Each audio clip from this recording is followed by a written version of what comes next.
Meu nome é Galileu Nogueira e esse é o meu podcast, o Branding em Tudo. Aqui você vai aprender tudo sobre o universo do branding e acompanhar as principais marcas do Brasil e do mundo para aprender com elas. Olá, cidadãos da Galileia, sejam muito bem-vindos a mais um episódio. Esse episódio que vai ser o penúltimo episódio do ano. Sim, o penúltimo do ano, porque ano que vem tem mais, claro. Mas o Branding Tudo Podcast vai dar aquele velho recesso, porque a gente é filho de Deus, ou de Oxum, ou de Ogum, ou que seja o seu Deus, mas a gente é filho de Deus e quer descansar, quer relaxar para voltar o ano que vem bem recarregado pra gente ter energia suficiente pra encarar mais um ano que se inicia. Mas pra gente começar esse episódio, não posso deixar de lembrá-lo que, se você chegou através do link de um amigo, alguém te indicou o Branding Tudo Podcast, seja bem-vindo. Meu nome é Galileu Nogueira, tenho 13 anos de experiência em construção de marca, ajudando a construir marcas muito queridas nesse Brasil. E aqui é um espaço onde eu compartilho os meus aprendizados, os meus erros e acertos, incluindo dos meus convidados também, para que você aprenda e, quem sabe, coloque em prática no dia a dia da sua empresa. Lá no final do episódio eu vou te lembrar de dar 5 estrelinhas. Por quê? Porque o Spotify adora que a gente fale que um episódio é bom, que o podcast é bom, e ele deixa a gente nos charts. O podcast ficou 88 dias na parada dos top 20 mais ouvidos de negócios no Spotify Brasil. Então, é por isso que a gente pede 5 estrelinhas. Mas não esqueça, lá no final eu vou te lembrar. Então tá tudo bem, se você esquecer durante o caminho, eu te lembro, é muito fácil. Beleza? Vamos ao episódio de hoje. A gente vai falar sobre tendências de branding para 2023. Estamos chegando no final do ano, é claro que a gente precisa falar do que a gente vai esperar para o próximo ano. A gente está em fase de planejamento de marca, está todo mundo construindo seus planos, seus posicionamentos, e é muito legal que a gente tenha já um conteúdo ainda esse ano que te dê insumos e tendências para você ficar ligado. Quem sabe, se você estiver planejando alguma coisa para sua marca agora, você já pode adaptar baseado no que você ouviu. Olha que legal. Então vamos lá, a gente vai falar de várias tendências aqui e a gente não vai falar só de tendências de posicionamento e estratégia de marca. Também vou falar de algumas tendências de expressão visual, expressão verbal também, um pouco de personalidade e essência, e aí a gente fala de algumas coisas sobre propósito. Então eu vou falar de branding como um todo, não só como estratégia de branding, mas falar também de algumas áreas específicas que o branding atende. Primeira coisa que a gente tem que lembrar é que as tendências, são tendências, ou seja, são coisas que já estão acontecendo agora, que apresentam um crescimento ao longo do ano e apontam para um futuro em que isso se consolide. Existe uma diferença entre tendência e modismo. Isso é bom vocês terem claro também. A tendência é algo que você tem um comportamento que já está acontecendo num grupo, esse comportamento começa a ganhar expressividade conforme mais pessoas vão adotando e existe uma tendência disso se tornar forte na sequência, tornar conhecido, se tornar popular, se fortalecer. O modismo é algo que vem, todo mundo adota muito rápido, mas como o nome já diz, é um modismo, é uma moda. Isso dura um tempo e depois isso morre na mesma velocidade que nasceu. O modismo tem um tempo e uma duração para acontecer. A tendência, ela pode ser uma tendência que se consolide em algo, não fique só numa tendência. A tendência é o design ativista, beleza. Então isso ano que vem vai crescer. Muita gente adotou, muitas marcas adotaram, etc. Isso se consolida como um ponto, como um objetivo, como uma forma de enxergar, por exemplo, o design. Então a tendência ela já vem se projetando. Como o próprio nome já diz, apesar de ser uma tendência, ela não nasce do nada. A tendência é um comportamento que vai sendo repetido, vai crescendo, vai ganhando adeptos, e isso mostra uma tendência para o ano que vem, beleza? A segunda coisa é que a gente tem que lembrar que as tendências de branding, principalmente, a gente nunca pode esquecer das áreas correlatas ao branding. Antropologia do consumo, a própria sociedade, reflexos da política, tudo isso influencia como as marcas vão se posicionar no que vem. E como a estratégia de marca também vai ser influenciada pelo comportamento. Então a gente vai ver muitas tendências aqui aliadas a um comportamento de sociedade. A gente não pode esquecer que as marcas estão inseridas nesse contexto. Então, quando a gente vai olhando, geralmente a gente olha a tendência, tendências de moda, por exemplo, de roupa. A gente olha para a cor do ano, a cor da estação, os modelos estão usando, a passarela colocou. No caso de branding, relacionamento de marcas e sociedade, a gente tem tendências que vão ser fincadas baseadas num comportamento político, por exemplo. Necessidades, pirâmide de necessidades de Maslow. Então, não é só algo relacionado a uma cor, relacionado a só um comportamento. A gente tem uma influência social na tendência, beleza? Dando esse contexto, a gente precisa ter em mente a seguinte coisa. A gente tem mudanças sociais acontecendo. A gente tem um cenário que se encaminhou, principalmente aqui no Brasil, mas no resto do mundo também, que é um cenário de divisão da sociedade, um cenário caótico de volume de informação, volume de marcas, volume de comunicação e uma sociedade que cada vez mais apresenta um posicionamento mais polarizado. Cada lado da sociedade defende o seu ponto, acredita no seu ponto, não está disposto a ouvir o outro lado e isso vai influenciar como as marcas se comportam daqui para frente. O Covid, apesar de ser uma um vírus, né, que a gente ficou nos últimos 2 anos e meio enfrentando, o Covid teve e continua tendo influência, até porque a gente tem as mutações e os surtos eles continuam acontecendo, mas o cenário que a gente viveu nos 2 anos, onde o Covid fez muita diferença em relação ao nosso comportamento, ele teve uma mudança em alguns focos específicos da pirâmide de necessidades de Maslow. Quem não conhece a pirâmide, sugiro dar uma pesquisada depois. A gente via algumas necessidades antes da pandemia, estavam focadas nos 2 últimos pontos da pirâmide, lá no topo, que era a autorrealização e a estima. Eram 2 pontos dessa pirâmide. A autorrealização é o desejo de você se tornar o máximo e o melhor que você pode ser, e a estima, você tinha ali uma necessidade de ganhar respeito, status, reconhecimento, força, liberdade. A própria autoestima em si está em alta. Essas eram as nossas necessidades e era o que a gente buscava como grande prioridade no começo da pandemia, antes da pandemia. Quando a gente passou pela pandemia, essas necessidades mudaram radicalmente. A gente sai do topo da pirâmide e a gente começa a voltar para a base da pirâmide. E a base da pirâmide é feita de 3 outros pontos. Primeiro são as necessidades fisiológicas: água, ar, comida, abrigo, roupa, sono. A gente tem as necessidades de segurança, que é basicamente segurança pessoal, emprego, recurso, saúde, propriedade. Então você tem segurança na sua forma de viver. E a gente tinha um senso de pertencimento, que é amizade, intimidade, família, senso de conexão. Então, depois da pandemia, a gente sai desse lugar de ficar olhando só para eu quero ser o melhor, eu quero ter autorrealização, eu quero ter estima, eu quero ser reconhecido, quero ter status, eu quero construir essa imagem, e a gente volta para uma necessidade mais primitiva, necessidades fisiológicas, a questão de você ter saúde, a questão de você ter água, a questão de você estar protegido, a questão de você não ter infecção, de você usar álcool gel, né? A gente volta para necessidades psicologicamente falando, muito mais primitivas, onde até as marcas não têm tanta relevância nesse processo, a não ser aquelas que têm um posicionamento de cuidado, carinho e saúde. Mas todo o restante das marcas que tinham aquele peso de construção de status, imagem, elas perdem a força porque não é necessário mais construir esses lugares durante a pandemia. Agora, após a pandemia, a gente começa a rever essas necessidades ganhando um pouco mais de força, mas ainda assim a gente tem necessidades muito maiores, muito mais focadas em necessidades fisiológicas, de segurança e de pertencimento. Uma outra informação que é importante saber, pensando em tendência para o ano que vem, é que a Edelman faz uma pesquisa chamada Trust Barometer. E ela faz uma pesquisa com um grupo para falar sobre confiança nas marcas. As pessoas entenderem, a gente entender, né, como profissional, como publicitário, marqueteiro, justamente como anda essa confiança. E 34% das pessoas declaram que confiam no discurso que as marcas já falam. Então a gente tem um problema aí de confiança das marcas em que as pessoas e até o próprio movimento que a gente vive hoje, com acesso à informação, conteúdo, reviews, unboxing, em que as pessoas confiam mais nas outras pessoas do que no próprio discurso que a marca já fala. Isso não é nenhuma novidade, né? A gente sempre falou isso, a publicidade que não parece publicidade, o publi que não parece publi, né? A publicidade que não é interruptiva, ela não interrompe a sua programação, ela não é invasiva, ela não é intrusiva. Isso sempre existiu, mas agora a gente tem um número, né? Então essa Edelman Trust Barometer, que mostra que só 34% de índice de confiança acontece em relação ao consumidor versus a marca, a gente tem um problemão. E isso se reflete também nas tendências para 2023. Vamos falar de cada uma delas? Hoje eu vou trazer 11 tendências. Eu dei uma pesquisada em vários sites de tendência, vários lugares que mostram o próximo passo das marcas e de branding, e eu fui selecionando aquilo que era em comum a todas essas pesquisas, o que mostra realmente uma tendência acontecendo. Então, se você tem 5, 6 fontes e elas falam sobre mais ou menos os mesmos assuntos, de fato a gente pode começar a confiar que essa tendência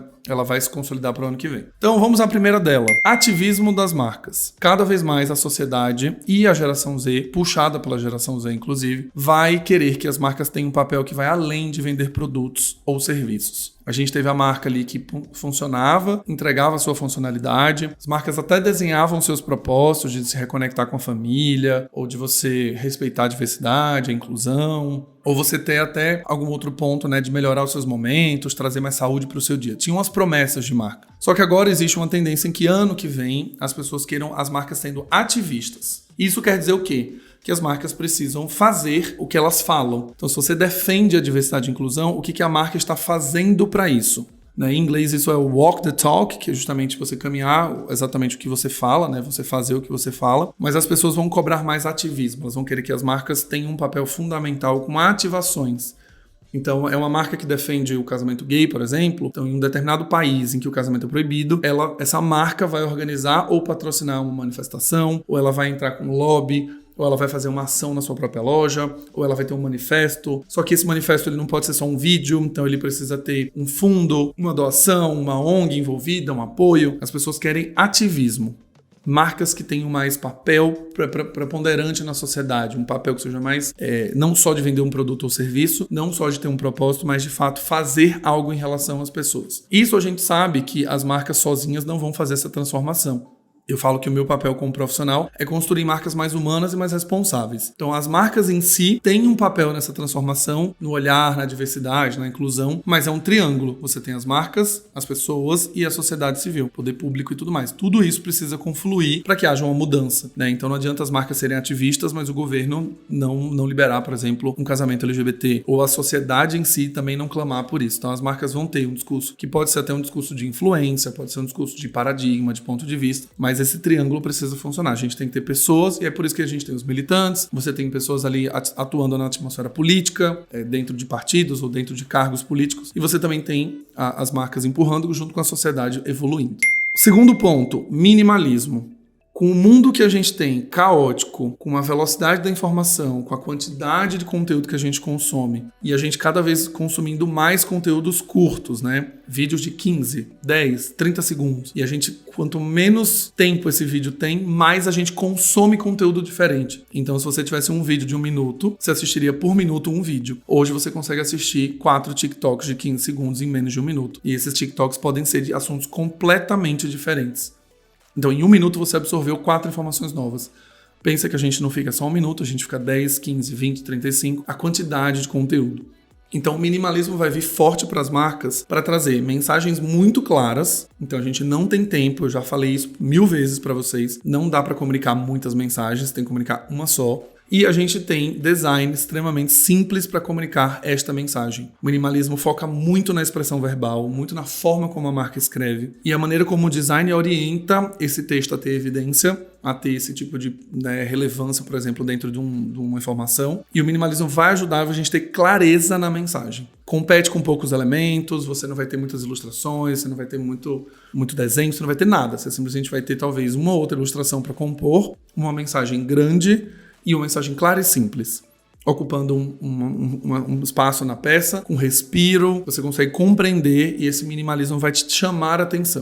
Terceiro ponto, que esse para mim é uma das coisas que mais me chamou a atenção, olhando para o que eu comecei a falar no começo do episódio, sobre o momento atual que estamos na sociedade, que é esse caos, eleições, política, Catar, né, mão de obra, escrava, mulheres, um país... Então, tudo isso que a gente está vivendo globalmente, a gente vai ter uma forte retomada da nostalgia. A gente já vem fazendo isso há um tempo, não é de agora, né? A gente está vendo os comebacks das bandas, né? No Brasil, Ruge volta a cantar, Backstreet Boys volta a fazer turnê, RBD volta a sair. A gente olha para os comerciais de TV, os personagens que eram icônicos nos anos 90 voltam a ser garotos propaganda. Xuxa volta, olhando para o Brasil, né? Mas olhando globalmente, a gente também tem uma série de startups, série de marcas que apelam muito para o passado, que apelam muito para a maneira como a gente se relacionava. Isso tem uma explicação. Primeira mudança que a gente tem, o cenário que a gente tem enfrentado como sociedade, nesse caos, nessa confusão. E a nostalgia, ela vem trazer um respiro para essa sociedade que é caótica, justamente porque ela traz alegria e paz de tempos que já passaram, que eram tempos áureos, tempos que a gente já viveu, com aquela sensação gostosa de que, olha, no meu tempo era legal porque a gente não brigava por isso, isso e isso. No meu tempo era legal porque a minha preocupação era só isso, isso e isso. Nossa, esses dias eu tava até ouvindo um podcast, a pessoa falando assim, nossa, como os nossos pais viveram sem celular, né? E aí a gente fica pensando como que eles viveriam e como a gente viveria hoje. Mas quando a gente vai ver, por exemplo, toda essa coisa de mindfulness, de estar no momento presente, o que se fala? Se fala sobre desligar o celular, desconectar, que remete a um tempo passado também. Então a gente vai ver a nostalgia muito forte para dar esse respiro, esse alívio para a sociedade. É quase que você trouxesse um escape, uma fuga. Então eu uso do recurso da nostalgia para fazer as pessoas conectarem comigo por uma lembrança boa do passado e eu vou ser a marca que se associa a essa lembrança boa do passado, dando alegria, dando paz, dando respiro ao caos de agora. Então eu fico retomando o passado o tempo inteiro para que as pessoas continuem lembrando que, putz, já tive um momento de felicidade, já tive um momento no passado. Meio triste pensar assim, mas é isso que as marcas vão fazer ano que vem. Quarto, diversidade e inclusão. A gente vai ver ainda mais forte a pauta, mas não mais só na comunicação ou só no quadro de funcionários. Então a gente fala, a marca tal é diversa e inclusiva, a gente tem muitos funcionários pretos, muitas pessoas pretas na comunicação. Agora a gente vai ver diversidade de produtos também. Então, produtos que atendam vários tons de pele, produtos que atendam diferentes necessidades das pessoas. Pessoas com deficiência, por exemplo, têm necessidade de produtos específicos que ela não encontrava no passado, e a gente vai ver produtos sendo construídos para atender essa diversidade. Então, não só a gente tem a diversidade e inclusão como pauta de marca e comunicação, mas como produto também. E não só o produto ser inclusivo e acessível para uma pessoa com deficiência, por exemplo, mas a gente tem diversos produtos que foram criados para isso. Então, o que uma pessoa cega precisa de produto para limpar a casa? E esse produto vai passar a existir.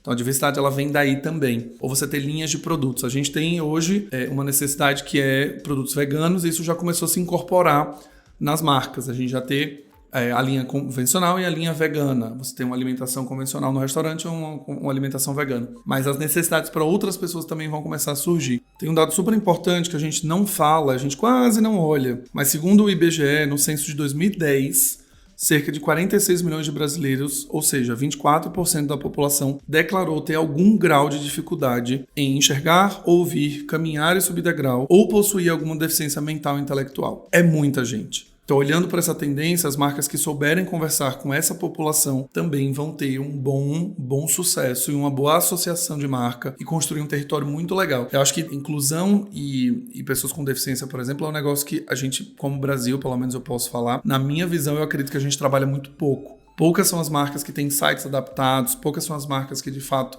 colocam textos alternativos em imagem, ou que são as marcas que estão preocupadas com uma legibilidade, com pessoas com baixa visão, por exemplo. Então a gente tem muita coisa a ser trabalhada dentro dessa tendência para 2023. O quinto ponto são os logos adaptáveis. A gente viu muita mudança de logo, principalmente no mercado da moda. A gente viu o mercado da moda abandonar quase todos os seus logotipos e partirem para logos mais simples, sem serifa, fontes altas, de legibilidade fácil em qualquer lugar. Os logos adaptáveis, eles funcionam em qualquer formato, em qualquer fundo, principalmente. É fácil você aplicar o logo da Nike, por exemplo, em qualquer background, qualquer fundo de imagem. Só que o logo que tinha escrito a palavra Nike era mais difícil.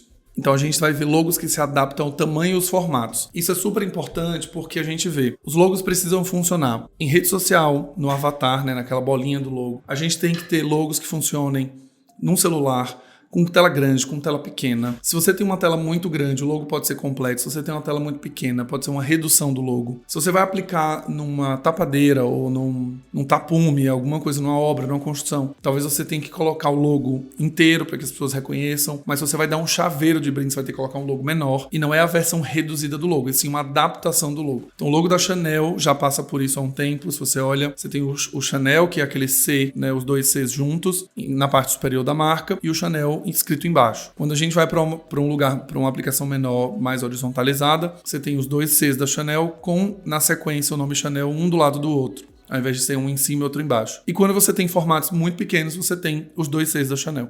Claro, os logos adaptáveis, eles precisam de serem trabalhados com o consumidor para que eles sejam reconhecíveis no futuro. Então, se você tem uma empresa que está criando um logo agora, já crie pensando que ele precisa ser adaptado a vários formatos. E quando você tiver uma força de marca para tirar o nome, por exemplo, então a Chanel ela pode se dar o luxo de tirar o nome Chanel, colocar os dois Cs e a gente saber que é a Chanel. Mas ela construiu essa imagem. Então, o primeiro ponto é esse. Mas o que é legal você saber da tendência é o seu logo precisa ser adaptável para funcionar em qualquer formato, em qualquer fundo, qualquer tamanho de tela, em qualquer tipo de rede social, para que ele seja reconhecível. Um outro ponto que eu tentei aqui achar umas traduções, né, que são as paletas de cores muito coloridas. Em inglês isso se chama colorful palettes, que são paletas de cores com cores vibrantes, com cores que chamam a atenção, com cores que se destacam. E essas cores vão chamar muita atenção onde?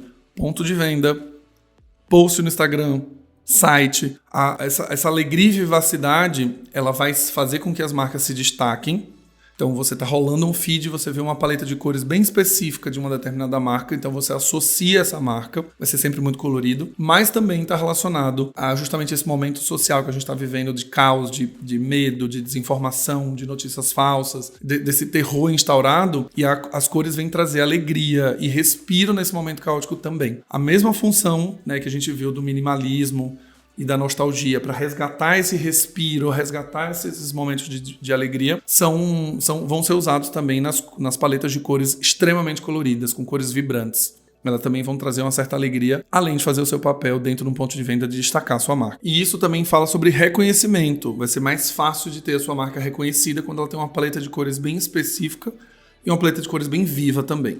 Próximo passo que a gente vê como tendência é o novo eco. Chamam em inglês de New Eco. É justamente quando a gente falava de produtos eco, né, que são produtos ecologicamente sustentáveis, os produtos eco tinham uma cara de produtos eco. Então você falava assim, eu vou comprar um sabão que seja vegano. Eu ia falar vegetariano, olha que onda. Sabão vegetariano é massa. Sabão vegano, ou um sabão que não faz teste animal, ou um sabão que só usa compostos naturais. Como que eram essas embalagens? A embalagem tinha uma aparência meio amarelada, para dar uma ideia de que estava sendo reaproveitado. O papel era aquele papel reciclado, com aquela cara de sustentável. O rótulo era uma impressão mais simples, com poucas cores. Você tinha a tampa, ou o saquinho, ou a embalagem, era uma embalagem, uma coisa mais artesanal. Então, os produtos eco, eles tinham essa cara de produtos eco. Quando você bate o olho, você falava, não, isso aqui é um produto eco, isso aqui é um cosmético eco. Porque tinha toda essa preocupação. E ela vai continuar. A questão é que ela não vai ter mais a cara de produto ecologicamente sustentável. Não vai ter esses códigos visuais, essas cores, esses elementos. Papel reciclado, pouca ilustração, poucas cores, tudo meio morto, né? Tudo para dar uma aparência de justamente que está usando pouco do recurso. E a gente vê uma tendência para o ano que vem das marcas terem novas embalagens com um apelo visual colorido, minimalista, etc. Em todas as tendências, mas agora incorporando os atributos de sustentabilidade como discurso da marca. Então você pode ter, sim, uma maquiagem que seja vegana, mas ela tem embalagens tão bonitas quanto a embalagem da Chanel. Você não tem mais a obrigação, né, e a tendência nos mostra isso, você não tem mais a obrigação de parecer um produto ecologicamente sustentável. Você tem que garantir que as pessoas vão saber que você é ecologicamente sustentável. No mercado de cosméticos, por exemplo, isso já é uma realidade. Quando a gente pega as 3 maiores marcas de cosmético lá fora, você já vê que as embalagens elas se parecem muito com marcas que não são eco. Por quê? Porque elas já comunicaram muito, construíram esse território, construíram esse atributo na cabeça do consumidor e ele agora tem uma experiência de produto muito mais sensorial, visual, com um apelo muito mais legal, mesmo tendo uma pegada vegana, uma pegada orgânica, uma pegada que não faz teste animal, mesmo tendo esses atributos. E isso é uma coisa que é curioso de pensar, que a gente primeiro precisou criar a categoria, mostrar às pessoas o que era o ecologicamente sustentável, e agora a gente vê o ecologicamente sendo quase um padrão, ou seja, toda marca vai precisar ser eco, e aí você não precisa mais ter a estética eco para mostrar que você é eco. Um outro ponto, para a gente já começar a chegar no final desse episódio, é a influência da cultura pop. A gente vai ter muito forte ano que vem. Muito forte. Isso tem uma coisa que, assim, se as marcas não entenderam isso, elas vão sambar. Com toda essa questão de influenciadores, criadores de conteúdo, TikTok, né, uma entrega muito forte, essa crise de confiança nas marcas como publicidade e essa junção de cultura e, ao mesmo tempo, branding e marca, a gente já vai ver, a gente já vem vendo isso acontecer, mas ano que vem isso se fortalece. Quantas colaborações a gente não viu esse ano de marcas como Burger King fazendo, né, produtos exclusivos com Stranger Things, que é uma série de televisão da Netflix, que faz parte da cultura. A gente viu também no Burger King uma parceria com um game. Então a gente tem agora Burger King com Call of Duty Modern Warfare, que é justamente é um jogo e você tem uma marca de hambúrguer. Você tem parcerias do Free Fire com a Anitta, né? Você tem um jogo fazendo associação com uma cantora. Então, a gente vê marcas, né? A Nike, que é uma marca de tênis, fazendo um tênis em colaboração com M&M's, que é uma marca de chocolate. Teve a Pace Company, que fez uma parceria com a Heinz de ketchup, uma marca de moda fazendo uma parceria com a marca de ketchup. Então, tudo isso já nos mostra e aponta um caminho em que as marcas querem fazer parte da cultura. E a cultura pop, ela tem uma dominância muito forte hoje, principalmente com gerações mais novas, mas ela faz parte do nosso cotidiano. Então, quanto mais as marcas conseguirem ter uso de memes, uso de influenciadores, participação de trends, você vai ver marcas se despontando também na cabeça do consumidor, se conectando mais. A marca vai ser demandada para se tornar uma marca relevante e conectada com o tempo atual, com o espírito do tempo. E essas collabs, por exemplo, vão fazer muito sentido, cada vez mais sentido. E não é só exclusivo a marcas de varejo. Quando a gente vai olhar marcas como Dior, fazendo uma colaboração com a Nike, é para tentar fazer uma cultura pop acontecer. Uma Louis Vuitton tentando fazer uma colaboração com a Nike, conseguiu fazer uma colaboração com a Nike, também é uma tentativa de se inserir numa cultura pop, numa cultura mainstream. Aí quando você vê um influenciador usando esse tipo de tênis, mesma coisa. Então a influência da cultura pop vai vir muito forte. Vocês, brand managers, que não gostam de cultura pop, não gostam de Anitta, não gostam de ouvir sertanejo, não gostam de ficar vendo os memes divertidos ou que você acha sem graça, brincando com a série Keeping Up with the Kardashians, por exemplo, que tá uma trend mega forte no TikTok agora, fiquem atentos. As suas marcas vão precisar fazer parte desse cotidiano, senão você vai se perder. Penúltimo ponto, na realidade, eu tentei achar uma tradução aqui, mas não consegui achar, que é uma tendência chamada Mission First, que é incluir na comunicação de uma marca, através da identidade visual, a sua missão como marca, expressa nos seus logos, expressa nos seus ícones, expressa nos seus elementos. Então, se é uma marca que está falando sobre limpeza de oceano como grande missão, uma marca que está falando de evitar desperdício de água na sua produção, na sua fabricação, isso vai vir já na sua embalagem, isso vai vir já nos seus selos, isso já vai vir no seu manifesto, isso vai vir já na sua comunicação. Ao invés de você deixar a missão da marca como uma aba no site, no sobre, isso já vai vir incluído na sua expressão visual. Então, a expressão visual que casa com a missão também, para que você fique justamente conectado. Se você tem uma missão que faz sentido, por exemplo, você reduzir o uso de plástico, seu logo ele precisa remeter ao máximo e ele precisa ser criado para que use cada vez menos plástico, na impressão, no verniz, na embalagem. O seu logo também precisa mostrar isso. Os seus ícones vão mostrar isso também. Então é legal que vocês comecem a entender que esse Mission First primeiro, o que a marca veio fazer aqui, qual que é o propósito dela, é esse. Então meu logo, minhas embalagens, meus ícones, meus elementos precisam refletir essa missão. De novo, a gente vem de um cenário caótico que é difícil construir mensagem. Então quanto menos camadas a gente adiciona para o consumidor ter que descobrir o que a marca acredita, melhor. E o Mission First vem justamente como uma tendência em mostrar logo a marca para o que ela veio. Seja no seu rótulo, seja na sua identidade visual, seja no seu site. Você não vai ter tempo de ficar dizendo, eu sou uma marca sustentável. Veja um vídeo só sobre sustentabilidade que a gente criou. Eu sou uma marca diversa e inclusiva. Eu vou te mandar para você ir no site, nubank.com/diversidade, para você ler mais lá. Isso vai ter que vir já incrustado na comunicação, de um jeito que venha de primeiro e o consumidor entenda logo. E para a gente finalizar, a última tendência para 2023 é a Brand Authenticity, ou autenticidade de marca.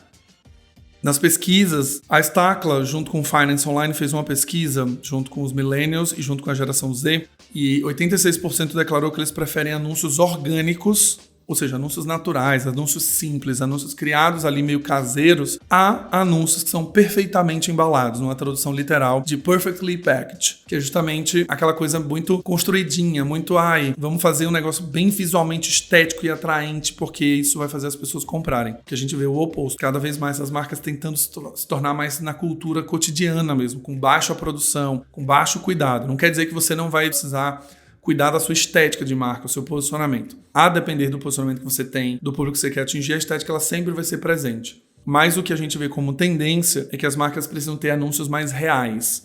Elas não vendem mais a aspiração, elas vendem o reconhecimento. Eu discuti isso com uns amigos esses dias. A gente, que eu sou formado já em publicidade há quase 15 anos, a gente aprendeu na faculdade que as marcas precisavam criar um discurso aspiracional. Então, quando eu coloco a Gisele no modelo lá, como modelo da Pantene, com o cabelo que ela tem, eu criava no passado uma aspiração. Eu quero ter essa marca, que é a marca que a Gisele usa, para ter o cabelo que ela tem. O que a gente vê de movimento de autenticidade de marca é o oposto. Que é, agora, eu quero usar essa marca de cabelos, esse cosmético de cabelo, esse shampoo, porque eu me vejo na comunicação. Eu vejo o que é para mim, porque aquele cabelo que a modelo tem é o mesmo cabelo que eu tenho. E aí o discurso ele sai do aspiracional para ter um encontro do reflexo. Eu me vejo neste anúncio refletido. Então o cabelo que eu tenho, a maneira como são os meus cachos, eu encontro isso na comunicação. E aí essa marca passa a ser autêntica para mim. Além disso, quando a gente fala de autenticidade de marca, a gente está falando também desses movimentos onde a gente viu as marcas incluindo as pautas, as bandeiras, os propósitos, os valores e elas ficando muito parecidas. Eu estava comentando isso no episódio da Victoria's Secret, A Victoria's Secret fez o reposicionamento para falar que hoje ela é inclusiva, ela é diversa, colocou pessoas gordas, pessoas pretas, pessoas altas, pessoas baixas, e tiraram aquela imagem das angels, que eram as mulheres imperfeitas, inatingíveis, magras, brancas, de olho azul, que não tinha muito o que fazer a não ser você admirá-las. Mas quando ela mudou, ela se tornou muito parecida com a Rihanna, com a Fenty, né, e a Savage. Então, a Rihanna já usava modelos reais e corpos reais dentro de uma marca também de lingerie. Só que quando você olha no mercado da moda, a Abercrombie também fez esse movimento. E aí quando você vai vendo as marcas todas adotando a moda gênero, a moda inclusiva, retirando as seções plus size e simplesmente colocando como uma numeração a mais. Só que quando a gente vê, o mercado da moda inteiro está fazendo a mesma coisa. Todas estão indo com o mesmo discurso, a comunicação está ficando cada vez mais igual. Então, falamos de lingerie, fundo bege, mulheres com lingerie nude, pretas, brancas, gordas, sentadas num cenário vazio, com só uma cadeira, não tem sensualidade, não tem sexiness, ou seja, você tá ali, né, você é diverso, mas você não precisa ser muito sexy também. Você não tem um apelo estético, os cenários são super simples.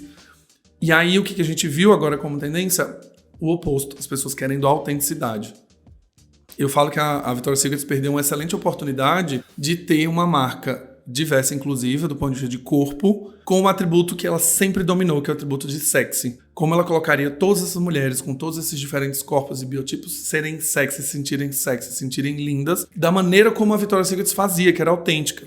As asas, os desfiles, as campanhas bem diferentonas, as locações diferentes, tudo era muito pensado para trazer o sexy ao extremo, né? Colocar a mulher de salto alto, lingerie, andando num heliponto e explodindo num helicóptero, Michael Bay dirigindo, e aquela mulher poderosa, com batom vermelho, com a boca vermelha, com cabelo estonteante, vestida de lingerie. Esse era o jeito da Victoria's Secret de fazer. E aí, quando ela reposicionou, ela jogou tudo isso fora e virou uma marca qualquer. Então, a gente tem hoje autenticidade de marca como grande premissa para o ano que vem. São 11 tendências, não se preocupem que você precisa adotar todas elas para sua marca no ano que vem. Vale lembrar que aqui é um episódio para trazer inspiração e iluminação. Cada negócio, segmento, setor, mercado e público vai exigir adotar uma postura ou uma tendência em específico.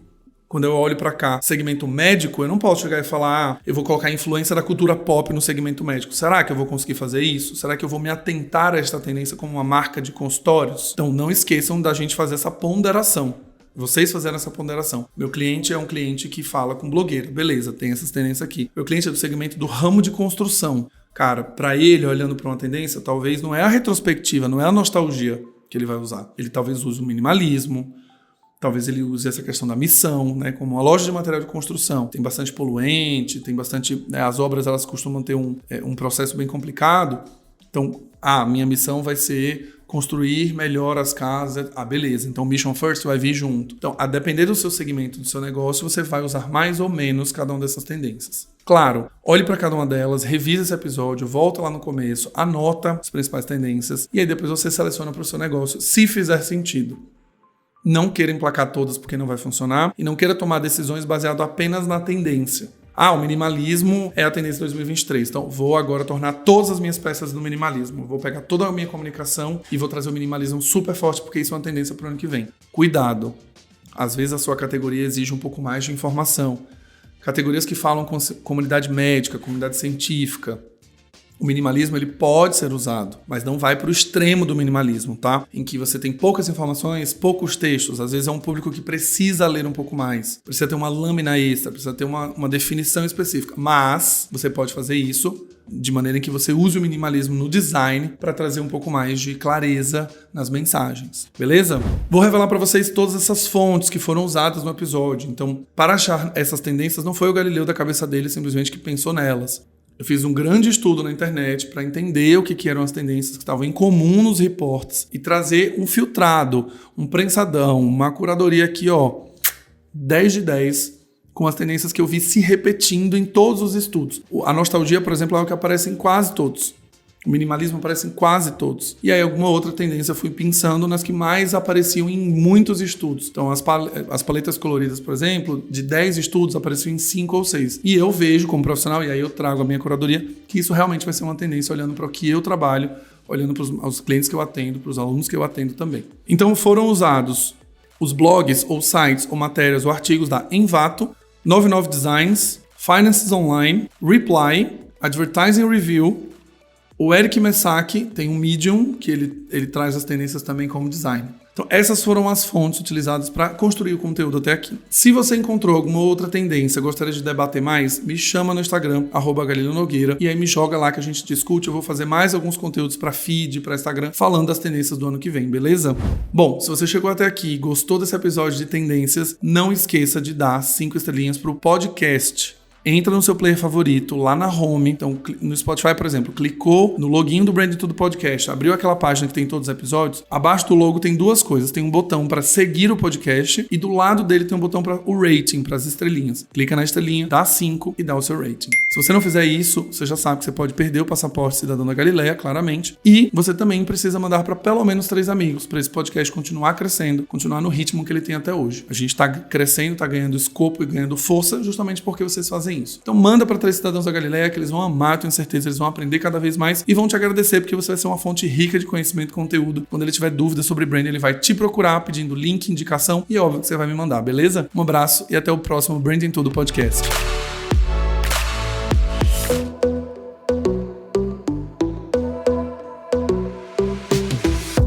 E esse foi mais um episódio do Branding Tudo, o seu podcast de branding. Não esqueça de me seguir nas redes sociais, @GalileoNogueira, para ficar por dentro de tudo que acontece no mundo do branding.